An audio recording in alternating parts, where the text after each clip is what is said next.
In the last like 5 years, what we said is, hey, the single tenant space is becoming extremely commoditized. Trent could speak to that for sure. It's like everybody wants to do it. Everyone can build a Starbucks. Everyone can build a Dollar General. So we started to make that transition a few years ago to work on bigger projects, and that's where the Posada Shopping Center came into play. So from a now fast forward, what's going on today in this market? Retail is very hot right now. If you look at the asset classes, you go back 3 or 4 years, you would have, I would go to a lender and they would say, oh, it's not multifamily, it's not industrial. They want, like, hey, a long-term lease credit tenant, no thank you. But today, lenders love retail.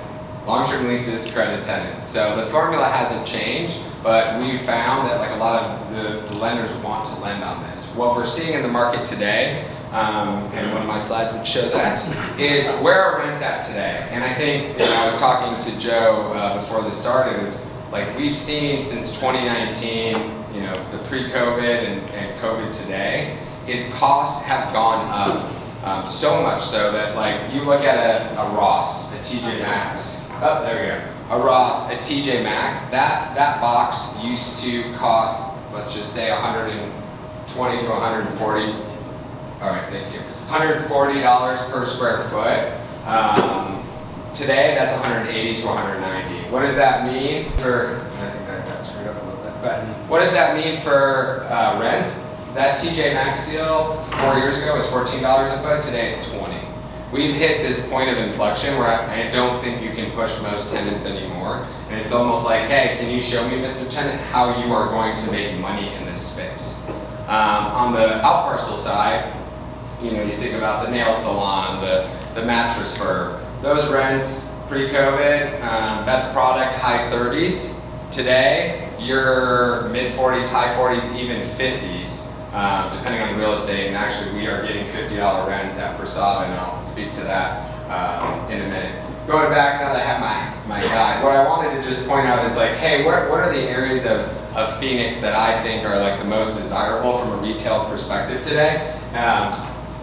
Santan, Signal Butte, Queen Creek, that area, Mesa, and these are assets that we own in Phoenix, but like when we talk about Phoenix, where all the tenants want to be, Levine has definitely got some interest. The challenge with Levine is you have a 90-degree trade area.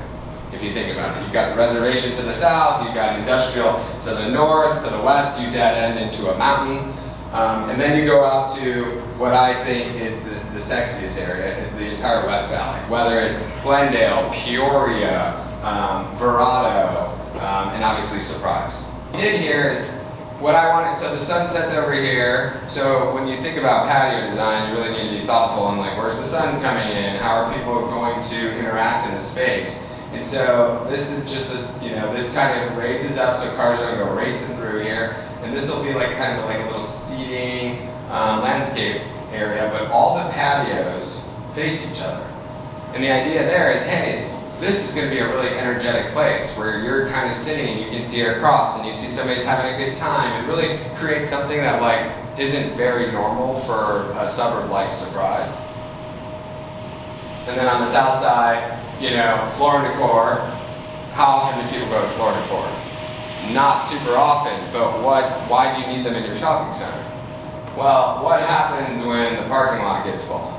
You have to be thoughtful about the uses and who's parking, and making sure you have bleed over in a few weeks when Black Friday hits, and when Fat Cats is busy, these folks have parking to get to. And so, despite really good credit, but was that the best? Is that the best use in the shopping center? No, but is it the best for the operation? Yes.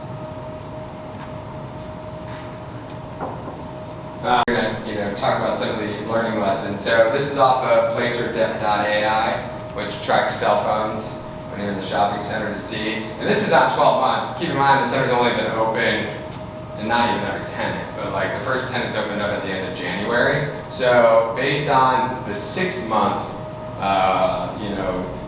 data, this is the 6th busiest shopping center in Phoenix already, which is pretty impressive.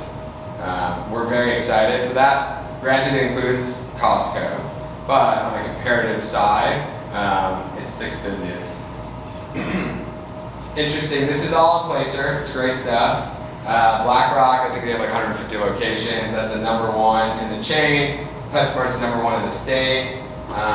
Total Wine #2 in the state. One interesting fun fact on the west side, I was talking to the Total Wine folks, they said outside of Scottsdale, which is obviously the best store for them in town, Surprise has is #2 from a cost the checkout.